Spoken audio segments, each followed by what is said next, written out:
स्पीडमध्ये धावणारी मोठी बोट चालवणारे 20 ते 30 जण आणि पुढे गॉगल लावून डान्स करणारा तो ग्लोबल स्टार. या मुलाची स्टोरी तुम्हाला नक्की इन्स्पायर करेल. पूर्ण बघा. या मुलाचं नाव आहे रायान अर्कानडिका. वय वर्ष फक्त 11. हा मुलगा या वयात सुद्धा जगात ट्रेंडिंगला आलाय. तर झालं असं, इंडोनेशियामध्ये पाकू जातूर नावाचा एक महोत्सव असतो, ज्यामध्ये 20 ते 30 जण एक मोठी बोट पुढे ढकलत असतात. त्यांमध्ये स्पर्धा लागलेली असते.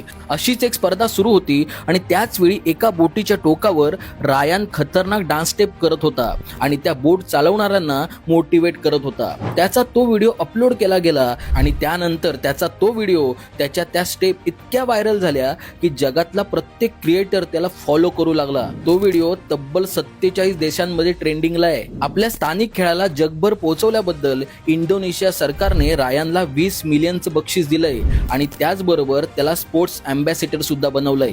या सगळ्या गोष्टीतून रायानने एक गोष्ट मात्र सिद्ध केली की तुम्ही तुमच्या संस्कृतीशी एकनिष्ठ राहिलात ना, तर जग सुद्धा तुमच्या तालावर नाचू शकतं. या खतरनाक मुलाची गोष्ट तुम्हाला कशी वाटली नक्की कमेंट करा आणि माहिती आवडली असेल तर संवाद सेतूला फॉलो सुद्धा करा.